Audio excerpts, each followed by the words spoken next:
There was one detail hidden inside the headlines that almost nobody seemed to notice. While attention was focused on whether Prince Harry and Meghan Markle might return to Britain this summer, a far more intriguing question was quietly emerging behind the scenes. Not whether they would come, but what would happen if they did. Because for years, the distance between the Sussexes and the royal family has appeared almost impossible to bridge. Public interviews, controversial claims, media battles, and endless speculation have transformed what was once viewed as a family disagreement into a global story watched by millions. And now, suddenly, reports suggest there may be an opportunity for Harry, Meghan, and their children to return to the United Kingdom. Yet, something about the timing has left royal observers asking difficult questions, questions that nobody seems eager to answer publicly. Before we go any further, take a second to subscribe to the channel and turn on notifications. We cover the biggest royal stories, the details behind the headlines, and the developments that mainstream reports often overlook. If you're fascinated by the future of the royal family and the ongoing stories surrounding Harry and Meghan, subscribe now, because the next few months could become some of the most significant we've seen in years. At first glance, the reported visit seems straightforward. Prince Harry is expected to be involved in Invictus-related events. The possibility of family meetings has naturally become a topic of discussion, and perhaps most importantly, there is growing speculation about whether King Charles could finally spend time with Prince Archie and Princess Lilibet after years apart. Simple enough, or so it seemed, because beneath those headlines lies a much larger issue: trust. Not protocol, not publicity. Trust. For years, reports have suggested that relationships within the royal family have been strained by deeply personal disagreements.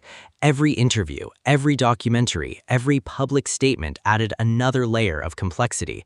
As a result, even routine family interactions are now viewed through an entirely different lens. And that's where things become interesting, because many royal watchers expected discussions about Harry and Meghan's return to revolve around security, schedules, or official appearances. Instead, attention has increasingly shifted towards senior members of the family and what their silence may reveal, particularly figures known for their loyalty to the institution itself. Few individuals embody that reputation more than Princess Anne. Throughout decades of public service, Anne has earned a reputation for discipline, discretion, and unwavering commitment to royal duty.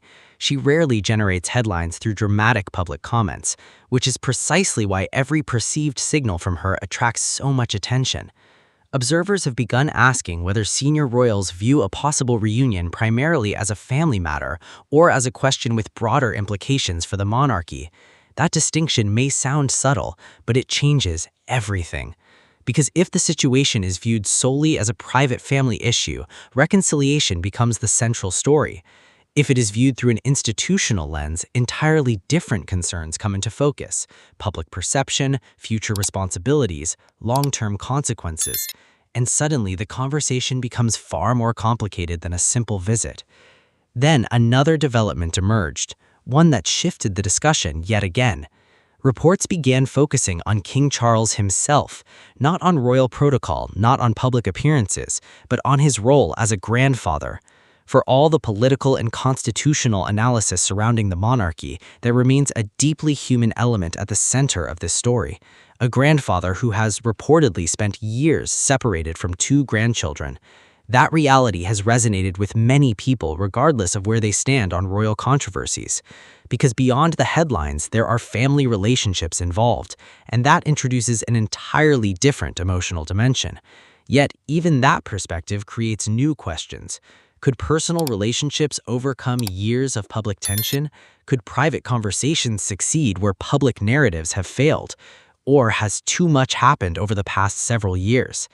This is where the story takes an unexpected turn, because the biggest obstacle may not be any single event, it may be competing versions of the same story.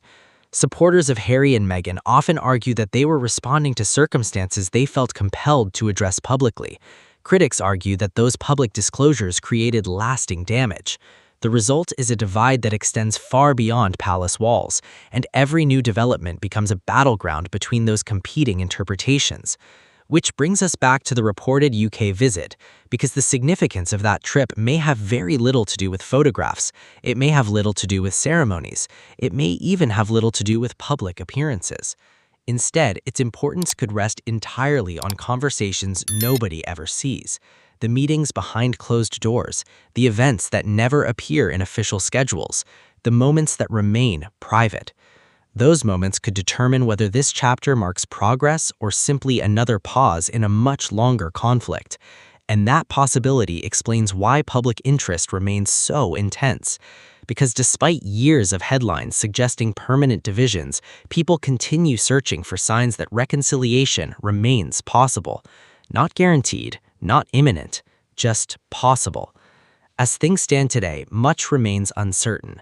The details of any visit, the nature of any family meetings, the future relationship between Harry and senior royals, none of it is fully known. What is known is that expectations are growing, and expectations can be dangerous because they often create narratives before reality has a chance to unfold. Perhaps that is why so many observers are watching this situation so closely, not because they know what will happen, but because nobody does. And sometimes uncertainty creates more suspense than certainty ever could. The real story may not be whether Harry and Meghan return. The real story may be what happens when the cameras leave, the headlines fade, and family members are finally left alone with conversations that have been years in the making. Whether those conversations lead to healing, stalemate, or something nobody expects remains one of the biggest unanswered questions in the modern history of the royal family. And for now, that question remains hanging in the air.